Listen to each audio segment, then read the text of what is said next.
Не е важно детето дали ще научи числата 2, 3, 5, 10 на 2 годинки или ще ги научи на 3 годинки. Важно е то да бъде спокойно, да бъде емоционално стабилно, за да може да израсне стабилен възрастен човек реално. Словесният начин, метод, подход, който да обучаваме нашите деца, както каза и Миленка, разбира се, това е приказките. Приказките, които трябва да четем ежедневно на децата. Нашия съвет е децата да бъдат приучвани да обичат приказките.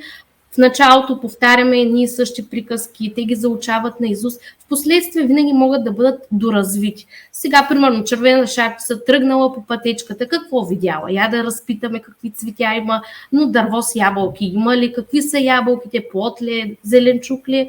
Винаги могат да се допълнят приказките и по този начин те наистина се развиват и креативното мислене, и въображението.